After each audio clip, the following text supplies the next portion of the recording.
The advice and opinions expressed by the host of Autism Live and her guests are meant solely as suggestion and should not be in any way construed as child-specific advice. Any choices you make in determining your child's treatment are completely at your own discretion.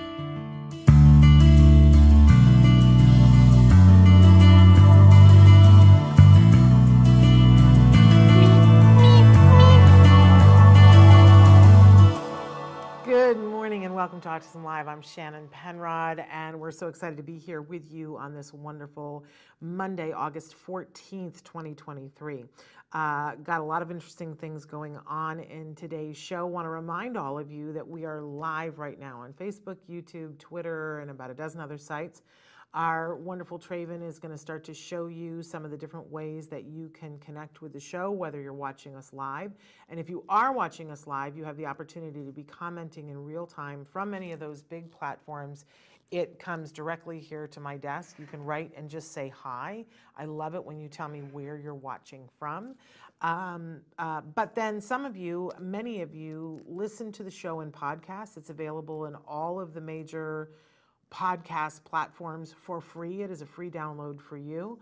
I will tell you that we work hard to make sure that there is no cost to you so that you can get the information. You will notice that ads play during the podcast, and we hope that you will acknowledge and enjoy those because that's what helps to keep the lights on. Now, some of you have said in podcast format, you're like, Shannon, but I'd like to listen to it without the ads. And I would actually pay to listen to it without the ads. And if that is your choice, you now have a way to do that. You can go to glow, glow.fm/Autism Live, and they will ask you for your credit card. It is $5 a month. But there is a discount if you buy it by the year, because part of the issue is that they charge us every time you run your credit card. So if you want to save, we pass that savings on to you. It is cheaper to get it by the year than by the month. If you are, there it is on the screen, glow.fm/Autism Live. We will refer to things as being on the screen throughout the show because this show is available as a video podcast on YouTube. If you decide that you'd like to watch and listen at the same time, we have a YouTube channel. It is Autism Live. So you go to youtube.com/Autism Live. We hope that you will subscribe if you're a YouTube watcher, or you'll subscribe to the podcast if you're a podcast person. That you will like us on Facebook and review us wherever you watch, because that helps other people to know where to find us. Let's be clear that our mission here is to provide information and inspiration for that larger autism community. For me, that means it starts with the beating heart of our community, which is individuals who are on the autism spectrum themselves. We try to have guests and producers and people that can address that point of view. I identify as a pony. I'm a parent of a neurodiverse individual, so I'm a pony. And by the way, those are the words that my son has said to me that I can use to describe my relationship to that part of my life. Good morning, Andrea. So thrilled that you're here. And hi, Michelle Manley, hand pinky waving. I'm not sure what that is, but I'm doing it back to you in whatever form that it is. Anyway, but we really we feel that there are a whole lot of different people in this community. And so we start with the people who are on the spectrum, but we include everyone who loves those individuals and wants to help those individuals, because that's really what I think we all have in common. Other than that, we have almost nothing in common. We all have different needs and different issues, and this is a spectrum. So there are, hi Macy, so thrilled that you guys are here. So we try to have varied shows, and now at the Autism Network, we try to incubate shows and birth them so that you will enjoy them. So I think there's something for everybody here, but we really love it when you give us your feedback and you tell us what you like and what you'd like to see more of, because we are birthing new shows. We're getting ready to birth a new show that's called Autismo y Comunidad. And we're very excited, and we'll give you more news about that as it comes to fruition, but it will be entirely in Espanol. Yay! We used to have Autismo y Familia years ago, and this has been a long time in the hopper, but we're very excited about this new show. But also, I love to hear from you guys about what you'd like to see more of, what you need more of, and you always have the opportunity to write in and ask us questions. But I will tell you that we don't have a huge budget to get more information out to people other than how we do. So we appreciate it when you like, you share, you know, review. Ooh, that helps us a lot so that other people can find us because we are a free resource. Yay! Okay. A couple of things before we start. In a minute, we're going to do the top 10 different coping strategies for parents when the world discriminates against our kids, because my experience is it's going to happen. And we have and are entitled to the feelings that we have, but how do you cope? How do you keep going? How do you make it productive? Hi, Huma from Pakistan. I'm so glad that you're here. But we have a couple of things that we're going to do before that. And one of the things is that we want to acknowledge, because we work very closely here with the charity that Dr. Grant Pichet founded, which is Autism Care Today. It is a wonderful organization here in the United States that gives grants to families and individuals dealing with an individual who's on the spectrum, because there's always needs. There's things that you need. And I love that Autism Care Today is a place where you can go and you apply for a grant for the thing you need. They don't tell you, oh, here's what we're giving out. We're giving out iPads. Oh, you don't need an iPad? Too bad, right? They don't do that. They say, what do you need? You get to write in and say what you need and provide documentation for that. And then for as much money as they have, they give out grants to individuals for those things. So we're always trying to raise more money, because more money equals more grants, right? And every year there are so many grants that are not fulfilled because enough money wasn't raised. So I'm all about raising money for Autism Care Today. And last year we had the first annual All Ghouls Gala. So this year is the second annual All Ghouls Gala. This is an adult event where it's a Halloween party, but no kids. And you know what's amazing? It's such a good time. I think so many of us as adults are like, Halloween has been taken away by the kids, right? And we feel a little left out. So this is just for adults, and it's an adult party. There is open bar and lots of food and mayhem, fun mayhem.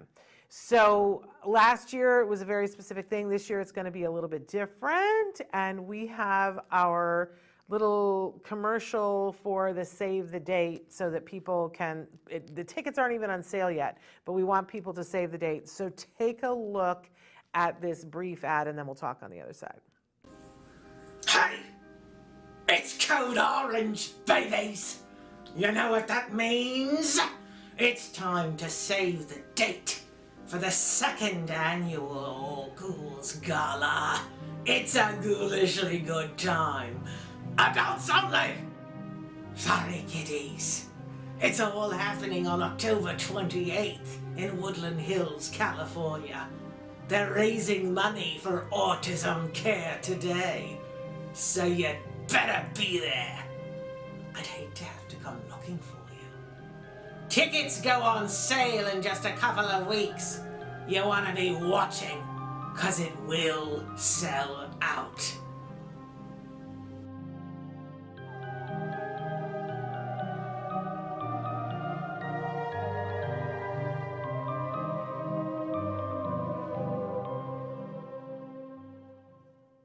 There it is. So you can find more information about it at the allghoulsgala.com. And I really encourage you to go. If you weren't able to go to last year's event and you were like, I wonder what it was like, when you go to allghoulsgala.com, you'll see information about this year's event, and that video is there as well. But you can watch, if you scroll down further, you can watch a video of last year's event, and then there are pictures. It was amazing. Absolutely amazing. I don't think I've ever been to anything like that. It was a really good time, and money was raised for grants. This year we're trying to raise more money, and we got a lot of things in the hopper for that to happen. So here's my question to all of you. The person in the clown mask is someone who is a regular here on the show and has appeared on the show quite regularly. So write and tell me who you think it is in the clown mask. We did not go outside and hire an actor. There is a strike, as you may know. So let us know who you think is in the clown mask. Okay, and if you're going to be in the Los Angeles area, get tickets because it does support Autism Care Today. If you're not going to be in the Los Angeles area and you'd like to gift a ticket for someone in the Los Angeles area, you'll be able to do that. And I believe it's next week that the tickets go on sale, sometime next week. So we'll see. Okay. Also, we're going to take a moment at the top of the show here to discuss a news story that was brought to my attention. It's in a publication that I'd never heard of before, thewarhorse.com. And I think it deals with more military things, which is probably why I've never heard of this publication before. But it is an article about the military and the different things that the military currently, they have quotas apparently of how many people that they're supposed to voluntarily enlist in any given year, and they did not meet their quota last year, and the expectation is that they're not going to meet that quota this year. And it kind of asks the question, are they turning down people that they shouldn't be turning down, specifically people who have some sort of a diagnosis that the armed forces have. Well, the article says that it's not equal and even, and that certain armed forces and certain recruiters and certain divisions are applying different rules, and so some people are being pushed out when perhaps they shouldn't be. I think it's a really interesting article to read. It's from Jennifer Barnhill at The Warhorse, and the gentleman that you see in this picture, which I'll tell you, I saw this picture and it just, I don't know, tugged at all of my heartstrings. The young man that you're seeing there is somebody who has appeared on our show before, and we've maintained a fun relationship with his mom. And he is one of the many people featured in the article. That's Tori Ridgway that you're seeing there, and what a handsome young man he is, and what intelligent, oh my goodness, I just can't, like, what are all the best words to describe? A person of honor. That is what Tori Ridgway is. He was on our show because a couple of years ago, he got a scholarship to a wonderful university, and it was an ROT scholarship. And his dad still served in the military, and he was so excited. It was a full ride scholarship to go, and very, very excited. He had to write an essay in order to be eligible for the scholarship, and he wrote this award-winning essay in which he disclosed that he has an autism diagnosis and had one at an early age. And so it wasn't that the committee didn't know, and it wasn't that he was hiding anything. He was very, very clear about it. And he was awarded the scholarship. Of all the applicants, he got the scholarship. And then came the letter saying, "We're sorry, but you have been disqualified, and we're taking the scholarship away." Then there were letters, and the article details kind of what went on with him, but it also details the experience of many other people who had the drive and the desire and said, "I would like to serve my country," but you know, they have ADHD, or they have an autism diagnosis, or they have something else that became an impediment to them getting into the armed forces. I think it's a really well-written article, and I think it addresses exactly the heart of the matter, which is that, of course, the military wants to be discerning, and of course, they only want to take people who are capable of doing the rigorous demands of what's expected in the military, but that if you automatically just turn off and say, these people can't do it, that you are saying goodbye to an incredible workforce. And there are things that are in place, like medical waivers, that are meant for people who have something that could be a disqualifying diagnosis, but that those medical waivers are not being offered on a regular basis to everyone. There are pockets in some of the armed forces and others not, and that's not appropriate. And that even within each armed force, that everyone is not treated with some sort of uniformity with those waivers once they are keyed into them. That there are people who have been turned away without being offered a waiver, and that even with a waiver, that there have been some kind of ridiculous and redonkulous reasons that people do not get the opportunity to serve. I want to say that for Tori, it was a really difficult summer. He was supposed to be getting ready for school, and it was supposed to be all solved, and he had stopped applying for scholarships because he thought he had this other scholarship. It all worked out for Tori, and eventually he said, I am stopping the appeal process. I don't want to put words in his mouth, but basically he was like, if I'm not wanted, then I'm going to go. And he has gone on to great things and will go on to great things. He's been doing an internship with the FAA. This is a young man that we can all be so proud of. His conduct before and during this mess, as he was being discriminated against, and now, is the highest echelon that we should all strive to be. What an incredible young man. Whose loss was it? ROTC. But this article goes on to say that there are many others like him and different from him, but with like issues that they'd like to serve, and they're being turned away and perhaps unfairly. I hope you'll read it. I hope you'll support this article, because I think it calls into question a lot about how we look at people with, and just paint a paintbrush and go, a broad stroke and go, well, that's so-and-so, and we're going to put them in this box. And we have to stop that on all levels. We certainly have to stop that with the autism spectrum. And he's a great example. What a gentleman, and he will go on to do great things. He's already doing great things. Okay, so we wish him and everybody else in the article well. Again, you can find that at thewarhorse.com. Okay, moving on, we have this talk that we want to do, and it goes hand in hand with this, because as I said at the start of the show, if you are a parent and you have a child that's on the autism spectrum, part of the thing that I'm always talking about that you got to deal with, it's that inner game of tennis, right? That there are going to be things that you're going to be asked to do, and there are going to be days that are hard, just hard. And you're just going to get to a certain point. And I put, for those of you who are listening in podcast, on the screen, there is a mountain range in the distance, and there is a pathway through the mountain range, because that's how I look at autism parenting. Like, there are obstacles to be overcome, but you got to keep moving, and you got to find the pathway through.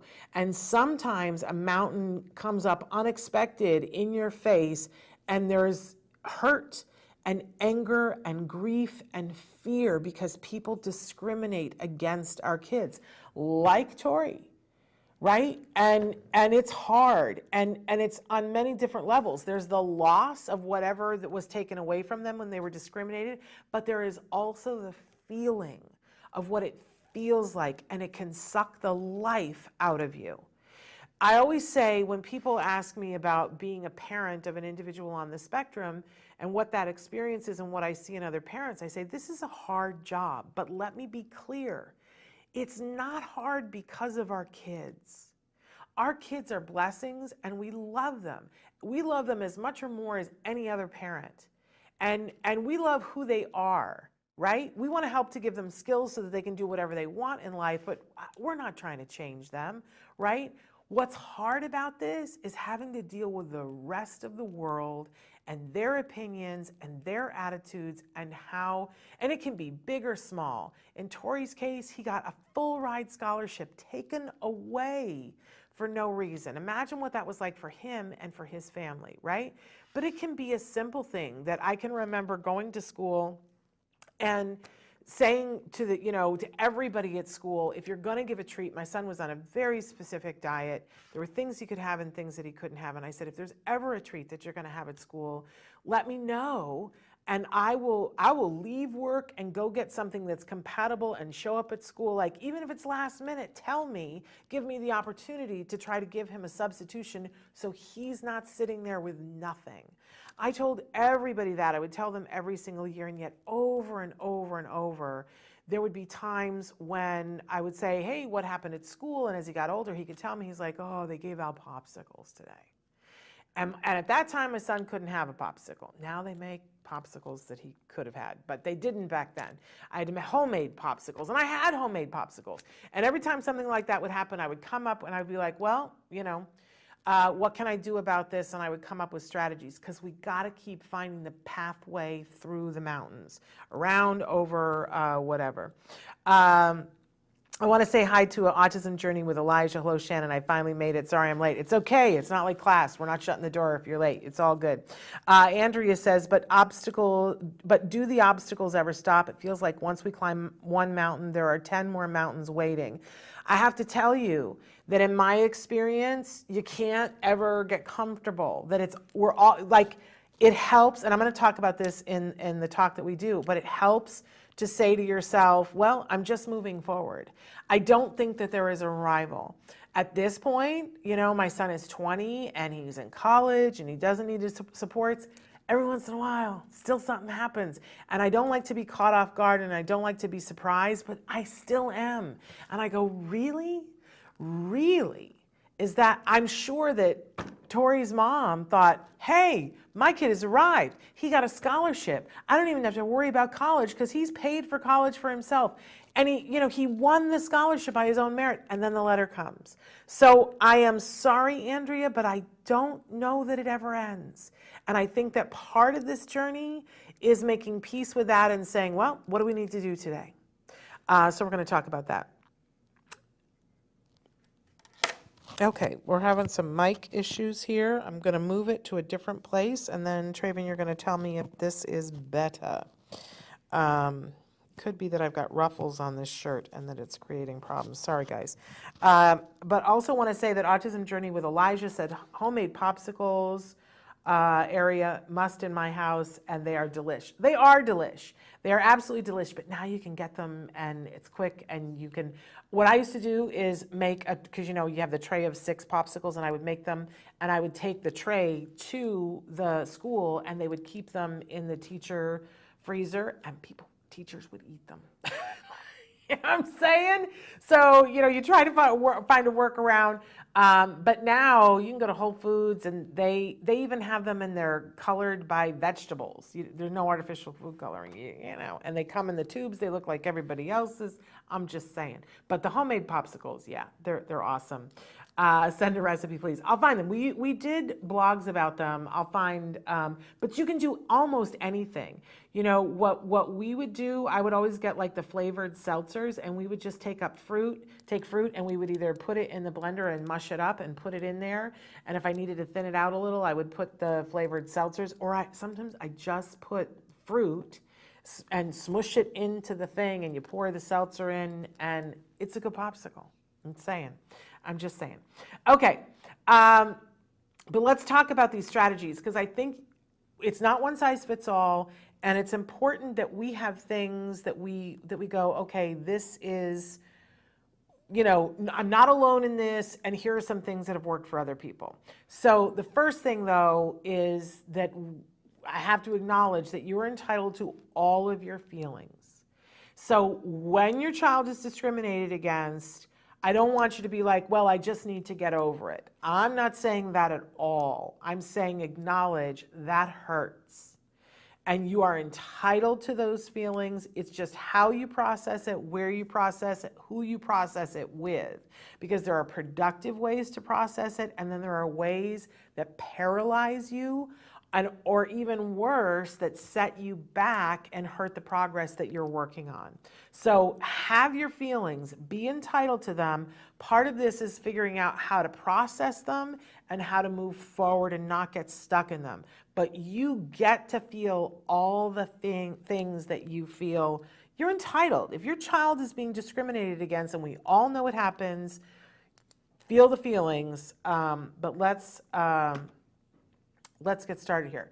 So the first thing, and I think this is really important, is you got to choose your battles. And you got to choose your battles based on what's right for you and for your child and what's right for you right now. There are times when something is going to happen. I'm going to take the school district for an example. That some of you will write to me and say, okay, here's what the school district said, and and it's not good, and it's not right, and they're clearly discriminating against your child. you got to ask yourself, you can be right, and you probably are right, and they are probably wrong, especially if they're discriminating against your child. Of course they're wrong, right?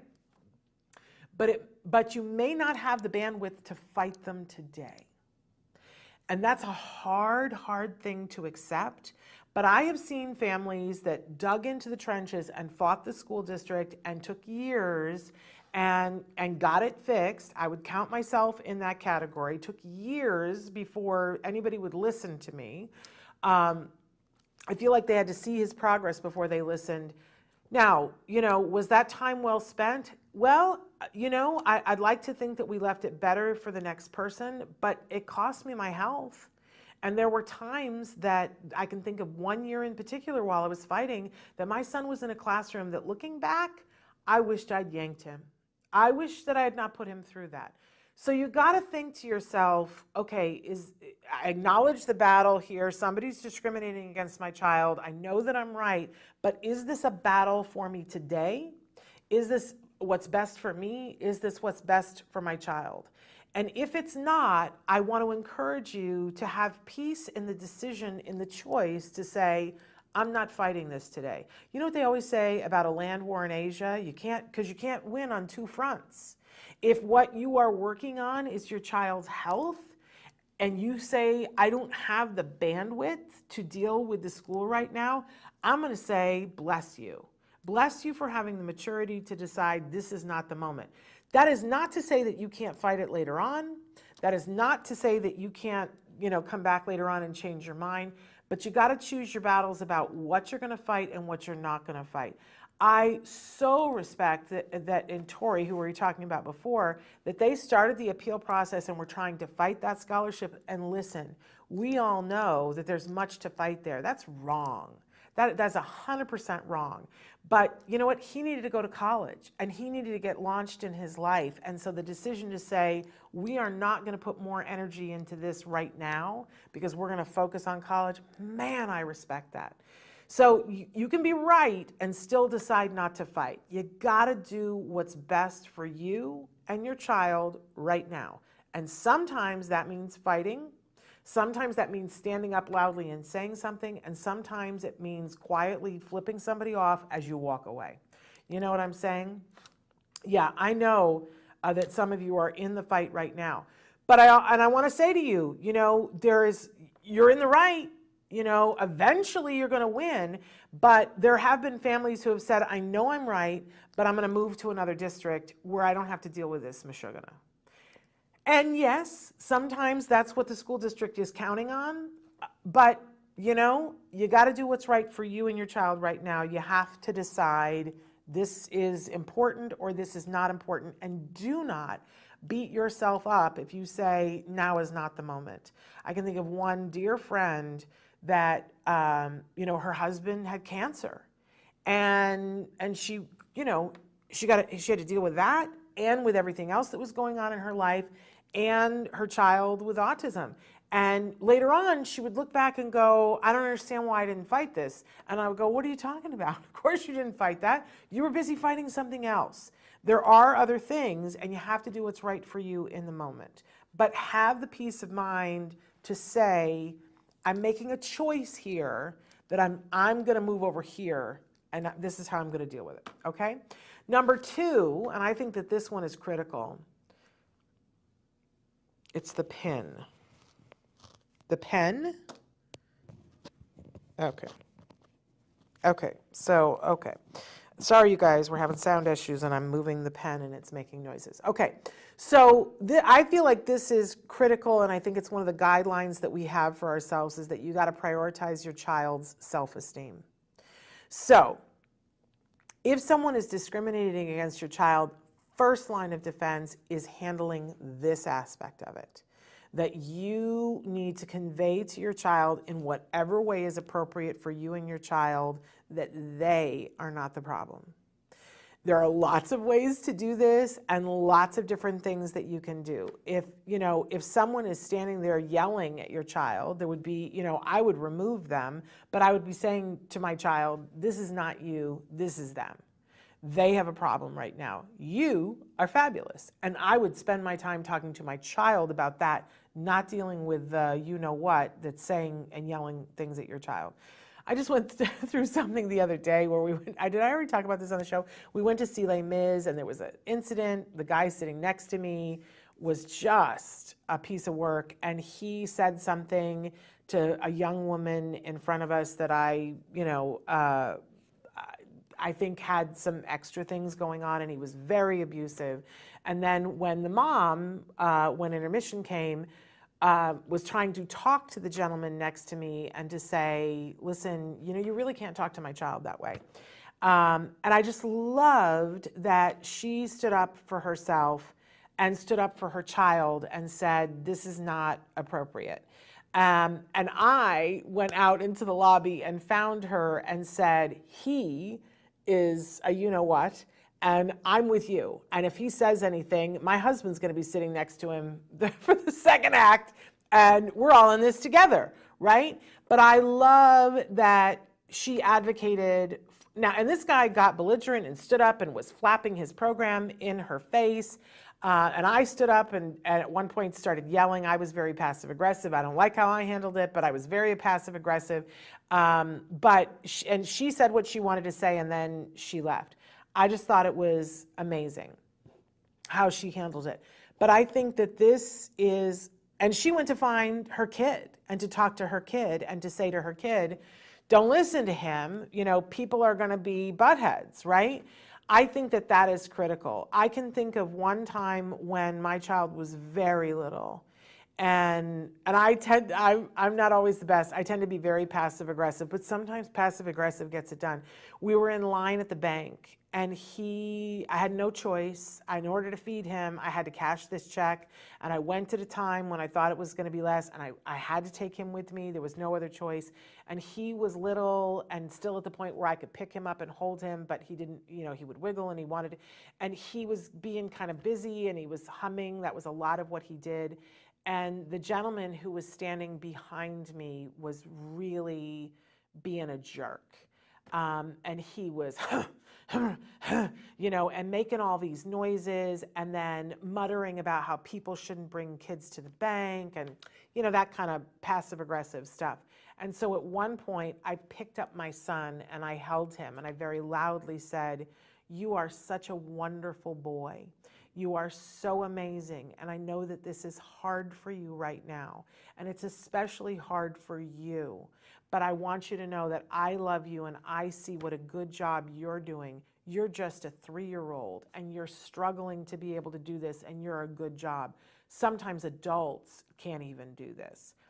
And after that, he kind of calmed his jets a little bit because but very passive aggressive. But I was talking to my son because I wanted to make sure his self-esteem, that he wasn't overhearing what this guy was saying. And even though I didn't know how much language he could understand at that point, I wanted him to know my priority is him and his self-esteem, my priority. Have I always gotten it right? No.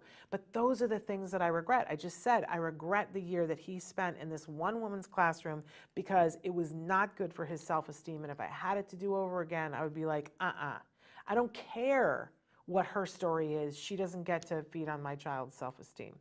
So I see you guys, that guy would not like my bank. They're kid-friendly, offering lollipops and kids center, LOL. Macy, it's a hard pill to swallow. I don't know, I had it in my head. I will recover my son, and in a few years, we can put all this behind us. I need to adjust my mindset. I want to say to you that, we're going to get to something in just a second, Andrea, that, even my son is considered in that recovery box, he's considered one of the recovery kids. I'm still seeing it. I just want to be clear with you. I'm still seeing it. And I don't know, I have friends who have kids that are not on the spectrum, and they see, things where their kids are discriminated against too. I don't want to say that it's just our kids. I'm saying I think it's a part of life, and I think it's important that we adjust our mindset to say that's coming and I'm going to deal with it, which I guess it's number 4. So we'll get to that in just a second. But I think this is important too. Number 3 is identify the issue before you react. I think sometimes something happens and we jump because it's a hair trigger response, and we jump and we will say things and we will do things. I think this is in particular really, I picked up the pen again, Traven. I think that like with the school district, somebody will say something and you have a reaction. And remember, we started with you're entitled to your feelings. But I think it's important to get 100% clear with what is the issue for you. What is the problem? Because it goes deeper. You know what I'm saying. I always tell the story about how my son was kicked out of the YMCA first because of his diagnosis. And then we left as a result of that. And it took me a while. It took me a long, long while to figure out what was the core of the issue for me. And what the core of the issue was for me may not be what the core of the issue was for you. But I felt like here was this organization that was supposed to be this Christian organization, and I'm laughing out of like pain, not because it's funny, but that they were saying he was a 2.5-year-old, and they said he's not welcome here, and I felt very. It struck so many chords for me, right? And I had to get clear about that before I finally spoke to the director and said, here is how you have let my family down. And here is the mistake that you are making, and had other examples, but I understood that the core of the issue was that they were touting themselves with this word that to me means certain things, and yet they were so freely and openly discriminating against my child. And, I believe that, and I've been told that they changed things after that. We did not ever go back, but that I've met a parent that went exactly to that YMCA and had a much different experience and said, oh my gosh, they could not have been more welcoming. So I'm glad that I addressed that issue. So know what the issue is, because things get squishy on your insides. Know what it is, and then you can decide how you want to react to it. It means holding off sometimes and getting abundantly clear for yourself before you decide, okay, this is the course of action that I want to take. I want to fight. I don't want to fight. Here's what I want to say. Here's what I don't want to say. And I could have just left the YMCA, but I decided to leave and have a meeting and say, here's what you did wrong. There have been other times that I've just walked out the door and said, I don't have the time. Okay, so number 4, oh no, what have I done? Shoot, I just have to wait apparently for the words to come up. Oh, there it is. Number 4 is ask, what do I have control of? It's very hard to see on the screen. I did it wrong. But this to me, I'm sure you guys all know the serenity prayer, which is grant me the serenity to accept the things I cannot change, the courage to change the things I can, and the wisdom to know the difference, right? So one of the questions that I like to say, like going back to the popsicle example, is what do I have control over here? Well, I don't have control over somebody coming in last minute and handing out popsicles. I can try, I can threaten them, I can do all kinds of things, but ultimately I don't have control over that. And I can make myself crazy over it, or I can ask myself, what do I have control over? Well, I can put popsicles in the freezer in the teacher's room, and I can hope that somebody remembers that they're there and get them. Do I actually have control over that? No. Do I have control over teachers eating my son's popsicles? None. So I have to make peace with that and say that's outside my purview. I have no control over that. So you know what we ultimately did? I would say to my son, here's the deal. If you're at school and somebody hands out something that is something you cannot have, I want you to come home and tell me, and you will get a big treat when you get home.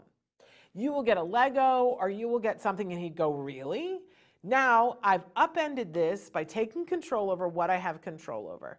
And my son would be thrilled if they would show up and have a surprise treat. And always before, he'd be like, oh, I don't get to have it. He would go, oh, I'm getting a Lego out of this, right? And he would be thrilled. And everybody would be so apologetic. The teacher would be like, I didn't know that mom was bringing in cupcakes. I didn't know that was going to happen.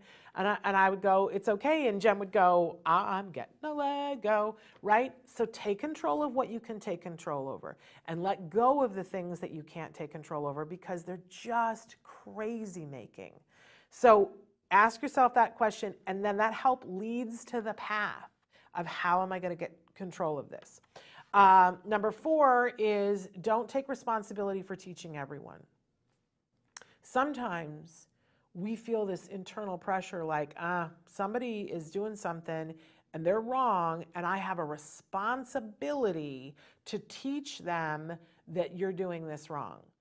I have to be honest with you. When you have the time to do that, okay. But a lot of times, especially when your kids are younger and need more from you, you may not have the bandwidth for this, and that's okay. You don't have to fight every battle. Remember we said in the beginning, we're going to choose battles. You also aren't responsible for teaching everyone. Sometimes you just walk away and go, they'll have to figure this out later. And does it mean that there's a potential that someone else will have to deal with this problem? Yes. That is why I always say we hold hands and we get through this together. I have more time to fight some of this stuff now than I had when my son was little. So I can pick up some of the slack. You cannot be responsible for everyone. And I remember feeling like, oh no, not only do I have to learn all this stuff for myself so that I can be there for my child, but I also have the responsibility of teaching all these numbnuts. I didn't have the bandwidth. If you do, bless you, but you don't have to. It's not your responsibility. Your kid and your kid's self-esteem, right now, that's your area, that's your niche, that's the place where you got to like say to yourself, am I giving that my all? And if you are, sleep at night and knowing that you're doing a good job. If you have the opportunity to teach somebody as you go and you have the bandwidth, you do. But you cannot teach everybody. Even now, I can't teach everybody. You do what you can. I love that you're all talking to each other online. I love that. Number 6, sometimes when people do stuff that discriminates against your kids, it's like immediate and you got to handle it right then. And the thing that I like to do is breathe and remind myself of 3 things that I'm grateful for. Perfect example of this was when my son was in kindergarten and it was time for the holiday concert. And my mom was visiting. Now, keep in mind, the year before when he was in Fun for Fours, which was this preschool program, there was the concert at the end of the year, and my son barely could get through the concert because he was needing to go other places and do other things, and an aide had to stand there and hold his hand for him to be able to do it, right? And that was where we were. Now, it's a year later, we're kindergarten, and the aide's telling me I don't have to stand with him. He's like in the middle of the all the classes of kindergarten together, and he's singing, and everything is wonderful. My mom came to visit night before. She starts singing a song with him, but he's singing very softly. And just barely you can hear him. And she says, you got to, and my mother was in Sweet Adeline. She's like, you got to sing out, Jem. You got to, just Ethel Merman in it. And he was like, what? No, I don't think I sing that loud. And she's like, no, sing out. So we start the concert. I have this on videotape, you guys. We start the concert, and my mom's sitting up closer with one video camera, and I'm further back with a bigger video camera. And because I don't think Dad could be there, and we're like making sure we get it videotaped. And they sing a couple of songs, and he's singing, and he's up there, and he's having a good time. And they get into the 12 Days of Christmas, and they get to the 5 golden rings, which is a little bit louder. And all of a sudden, you see in his mind, it kicks in, oh, Grandma said I got to sing louder. So he starts scream singing everything. Now, at first, it takes everybody a minute to identify which kid is doing this. And you can hear it on the tape that everybody sort of figures that out. And then, there's a little bit of nervous laughter, and then it's kind of funny for a minute, and then people start being annoyed because it's taking up space where their kids are performing. And And he continues through all of it to scream, sing. And I'm like, oh no. And there's the one guy who is sitting relatively close to me, and he very loudly says something along the lines of, that kid's an idiot, somebody needs to shut him up. Okay. I thought, and my mother heard it from several rows up ahead, and my mother about lost it. I thought she was going to go over and hit the man in the head with her purse. And she was so upset, and she was in tears, and she came back to me, and I was packing up the camera afterwards, and she said, "Why don't you seem upset?" And I said, "Oh, believe me, it hurt my feelings. And I hope he didn't hear that." And I, he was up on the stand, so there wasn't much I could do, but the minute we were able to talk to him, I gave him flowers and said, "You were amazing, and I loved how you sang out, and you are amazing," all, feeding the self-esteem. But in that second, all I could do was breathe and think of 3 things that I was grateful for. And one of the 3 things that I was grateful for that I thought was, there is no part of this man that realized that my child had what was considered at the time a disability. Like, he didn't realize that for my child, that was not something that was a cognitive choice, that he, didn't understand the social ramifications of that. And the man didn't realize that, or he wouldn't have said that. If my son had rolled up in a wheelchair, he would not have said that, right? That in reality, the reason why he said that was because my son was passing as being like the other kids, and then did something that stuck out, but not so badly that somebody thought, oh, that's somebody with a disability. And I decided that for me, I was going to take that as progress. That, it's not the be all end all. Do I still wish that the guy hadn't said it, and that yeah. But for me, I decided we're going to take that as a win. Because what were my choices, right? So I think it's super important to look at things and go, okay, and it could be something totally different. You can say to yourself, I'm grateful, that we had the ability to sing today. Because it helps you to gain perspective on the fact that everything is not this 1 minute and this one idiot. And everyone is not going to discriminate against your kids. It's not going to be everyone, but one person can certainly muck it up, right? But that shouldn't make us believe that it's everyone. And I think, having that moment and thinking about what are some good things that are going on tempers it. Anyway, and my mother did not hit the guy with her purse, nor did I. Okay. Number 7, you really have to have people that you can vent to. I say share/vent with safe allies. And this is different for different people. You might have a best girlfriend that you can call up and go, oh my gosh, you can't believe what this person said today, which completely ticks me off and hurts my feelings, and I want to pummel somebody and get it all out, right? There are other people you're going to find are not safe allies for this. That your friend who has neurotypical kids might not understand. Your mom, who's always been so great with everything, might not understand. Your significant other may not even be someone who understands this. So you got to find yourself somebody that you can say this to, whether that's in your local support group, your global support group, or, just one friend that you have. And even among autism parents, right? Sometimes if your kid's ability is different than somebody else's, sometimes that's not a safe place to vent this. You got to know who is your person and if you can't find it in your community, have a counselor. There's all this online counseling right now that mostly, your insurance will cover. Find someone that you can take this to, because you do not want this to fester. I have a tea kettle in the picture because if you bottle this up and internalize it, it will turn into other things. You will become bitter. And you will want to isolate, and sometimes people get sick. Don't do that to yourself. You have to have a place, somebody to share it with, that says, nope, you're absolutely right, that person's a butthead, because you're going to run into buttheads. I'm sorry, you will, but they're not everybody. And if you don't let it vent and go, that person's a butthead, you're going to start looking around going, there, everybody is, and we don't need that. That's not productive for you or your kiddo.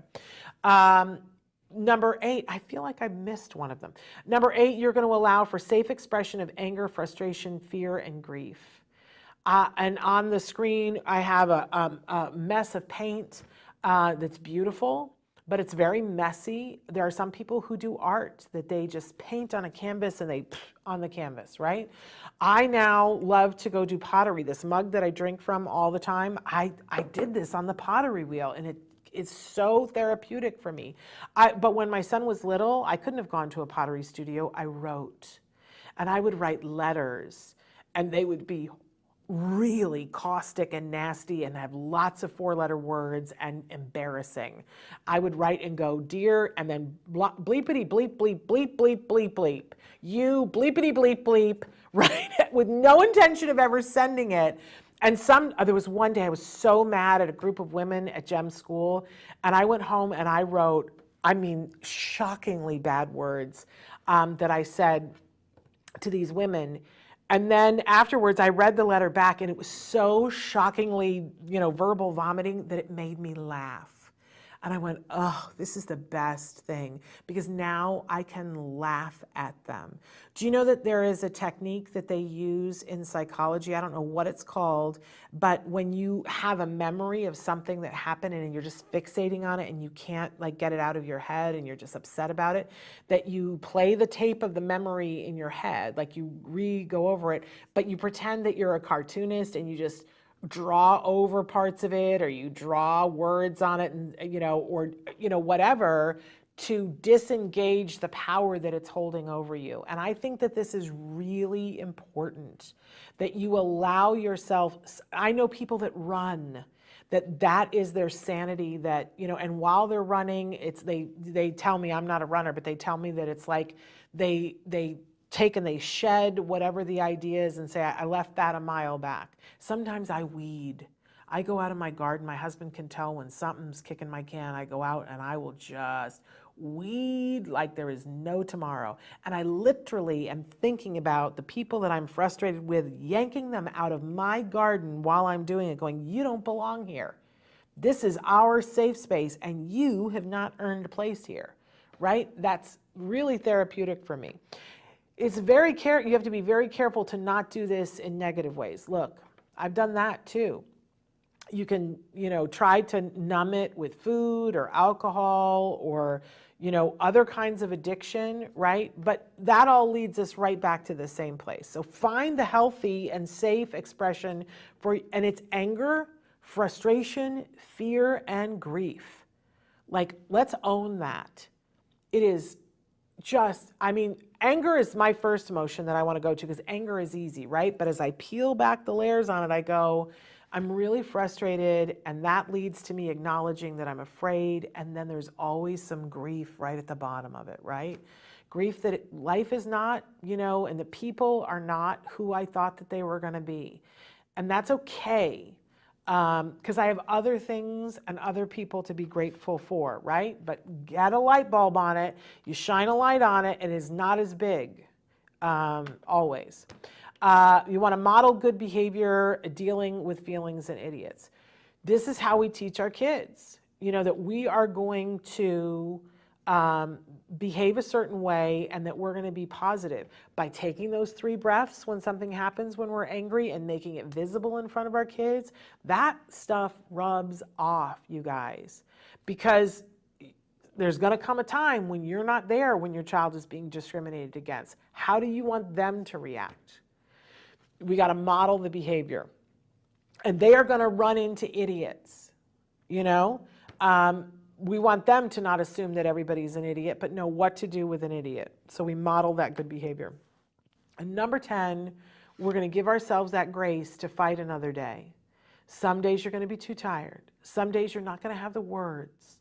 Some days you're going to choose to fight other battles, but you're going to give yourself the grace to know, I will be back another day.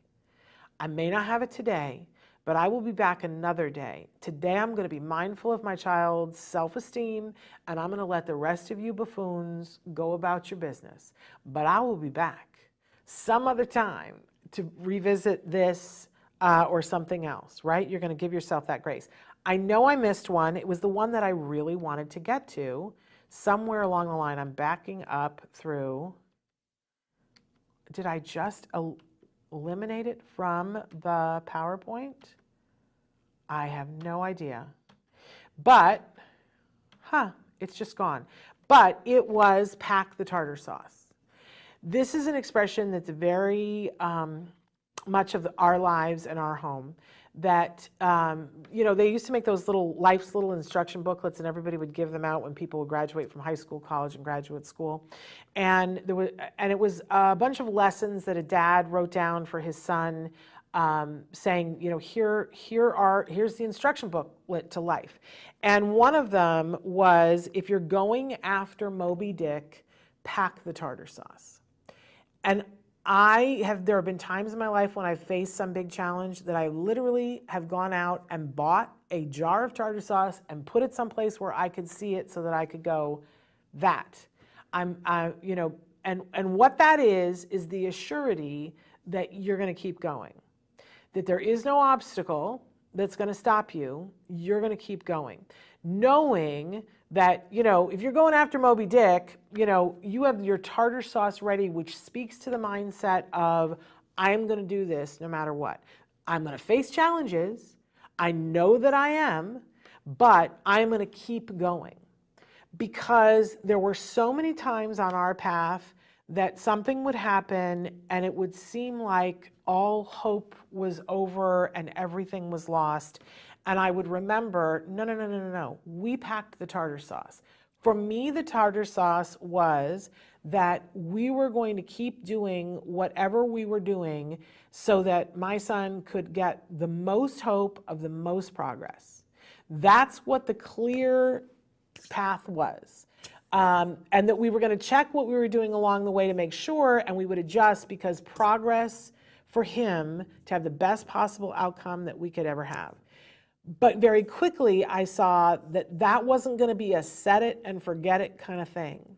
That I was on a path that I would, it was like playing a video game, right? You don't just get on the video game and get on the path and suddenly arrive at the castle. It doesn't work that way. You have little obstacles that come, and then you meet big bosses, and you got to keep going. And we understand that when we play a video game. This is what it is like for us as parents of individuals who are on the spectrum. We are on a path, and we are going to meet obstacles, and we're going to meet some big bosses, and we might have to fall back to other things, call in reinforcements to be able to do something, but we don't give up. And so that's why I say pack the tartar sauce, because I think, when people say, what's the single thing that you did that helped you? And I say it was get that mindset on. Okay, what's the challenge today? And what is it? And how are we going to face it? And how are we going to deal it? How are we going to get back to being productive? That was what was key for us. And as soon as I switched into that mindset, things started to get better. Before that, it felt like what I call being a bug on a lawnmower. That's just like stuff coming and coming and coming at you. And I was like, when is it going to stop? Why is this happening to me? And when is this going to stop? Well, you know what? None of that kind of thinking was helping me. If it helps you, you're entitled to think, but that wasn't helping me. You think how you need to think. But for me, thinking, no, we're packing the tartar sauce. Oh, there's an issue? Of course there is. I knew there would be one. I don't know what this issue is. Let me look at it. Let me see how we deal with it. I'm going to deal with my feelings about it. I'm going to share it, vent it where I can. For me, I would sit and write about it. And sometimes I would write comedy about it, because that's me, right? But then we go on. And when I was in that mindset, which I could not maintain all of the time, just keeping it real here, but when I was in that mindset, we could move forward. When I wasn't in that mindset, I would get paralyzed, and things would shut down for me, and then things would shut down for my son. And then I would have to have someone or something jolt me out of it. And I get back on the path and go, right, tartar sauce, because we're going after Moby Dick. I know that your path is not an easy one for all of you that have been writing in. But I want you to know that I respect you and I respect what you're doing on a daily basis. And I think it's gorgeous, beautiful. I think it's one of the most beautiful things I've ever seen when I see a parent who is like, I'm showing up for my kid. That does not mean you have to get it right every day. It doesn't mean that you are going to get it right every day. But when you show up for your kid and prioritize their self-esteem, I'm telling you, it's that strength over time thing that we put on the first slide. You can do this. You are doing it. And there are a lot of people who don't understand what that is, who don't know what it means on a daily basis. I understand from my point of view, it's not the same as yours. I don't want to make it sound like I know exactly what you're going through, but I understand what the requirement is, having been there and done that. And I didn't think that I could do it, but that tartar sauce thing, you know, day by day, inch by inch, we got through it. And we live to tell the story and hopefully help some of you. So I know you got this. You're doing a good job. Don't forget that. I want to tell you a little bit about the week that's going on tomorrow. We've got Ask Dr. Doreen with Dr. Doreen Granpeesheh live in the house. Our topic is autism and nutrition. You guys can be sending in your questions now to me, or you can write to me at Shannon at autism-live.com, or you can just visit askdrdoreen.com and click the contact, and you can write as much as you want there. Send that. Try to send it today, because then Marina gets it to me and I add it to the show in the morning if you have a question, or you just write in live. You can absolutely do that. Then on Wednesday, our jargon of the day is going to be ABC data. Oh, and that's a good one, let me tell you. And our guests are going to be Ling Xiao and Chris Storer. They are from Spectrum AI. They are movers and shakers who are trying to create better outcomes. So we're going to welcome them to hear everything that they want to talk about. Then on Thursday, we've got Stories from the Spectrum. I think it's a marathon of the first 5 episodes. And on Friday, set your timers, because we are doing the new Let's Talk Movies, and we will include, it's not just this, but we will be doing our Barbenheimer reviews, and I'm telling you, you're going to want to be there for that. I have much to say. It should get interesting. We want to hear what Moira says as well. I don't know if you guys have seen these movies, but I have now seen them both. Autism Journey with Elijah says, funny how that is the topic. Today we are doing safe foods to eat with autism and ADHD. Great minds think alike, LOL. Absolutely. Vulcan Mind Meld, that's what we have going on here.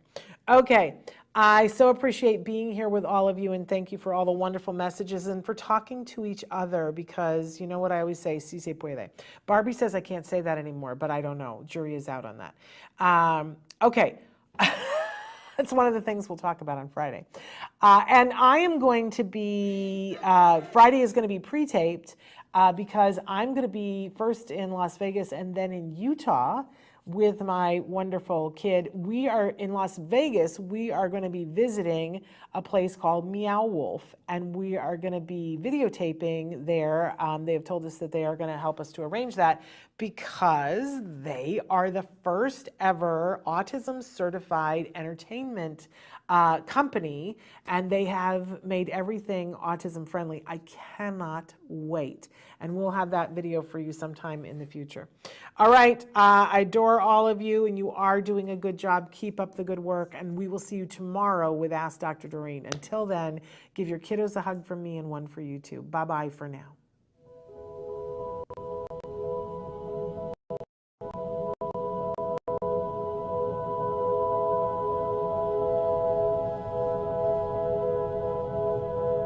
If you found anything helpful in this video, please give us a like. In fact, make sure that you smash that subscribe button on YouTube and give us a like on Facebook. You can also follow us on Twitter and on Instagram for important updates. And please download our free podcast wherever you get your podcasts. Thank you so much. See you next time.